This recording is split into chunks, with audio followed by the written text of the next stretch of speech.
Well, hello, movie lovers. Welcome to a special deep dive on the DanaBuckler Show. We're kicking off a new series on the lost classics of the 1980s, and there's no better place to start than January 17th, 1986. Most people remember 1986 as the year of Top Gun. But 4 months before Maverick ever put on a flight suit, a teenager named Doug Masters was already stealing F-16s to save his father. For years, Iron Eagle has been unfairly labeled as a Top Gun ripoff. But here's the thing, it came out first. It was the underdog from day one, rejected by every major studio in Hollywood before finally finding a home at TriStar. Today, we're going to talk about why this movie deserves its own wing in the 80s Action Hall of Fame. While Top Gun was high gloss and glamorous, Iron Eagle was blue collar. It's an Air Force brat fantasy. You've got Doug Masters, played by Jason Gedrick, a kid who lives on a base, races motorcycles against Cessnas, and has a literal underground network of teenagers who can hack into the Pentagon. It's peak 80s kids versus adults storytelling. The government says, "We can't help your dad." The kids say, "Hold our sodas." In the research I'm doing for my upcoming book on 1980s films, I found that this was a reoccurring theme, the idea that the youth of America were more capable than the bureaucracy. It's the Goonies with Mach 2 capabilities. Now here's an interesting piece of trivia for you. The United States Air Force hated this script.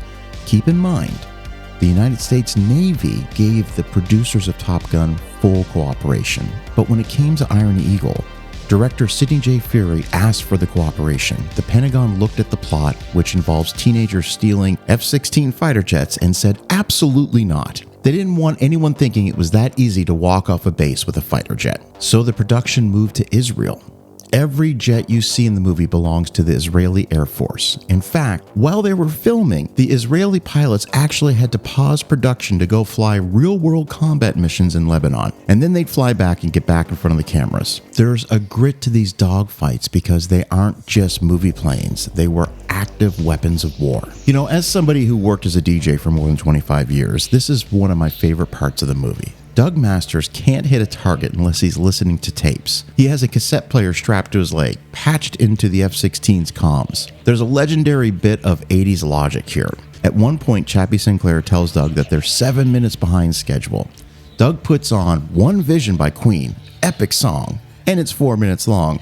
And by the time the song ends, they've somehow made up all the time. The power of Freddie Mercury's vocals literally bent the laws of physics and made the jet fly faster. If you're looking for the definition of 80s movie magic, that's it right there. There is a somber connection between Iron Eagle and Top Gun that most people don't know. The legendary stunt pilot Art Scholl did the incredible aerial work for the Cessna versus motorcycle race in the film, one of the best parts of the whole movie. Tragically, later that same year, while filming the flat spin sequence for Top Gun, Scholl's plane crashed in the Pacific and he was lost. Whenever I watch that race in the Snake Canyon, I'm reminded of the real-world stakes these pilots took to give us visuals before the era of CGI. In the end, Iron Eagle gave us 4 movies and a mentor in Louis Gossett Jr., who we will never forget. It's a movie about not taking no for an answer, whether you're a teenager saving your dad or a director trying to get a rejected script onto the big screen. I'm DanaBuckler, and if you enjoyed this video, make sure you subscribe to the channel and check out the DanaBuckler Show podcast.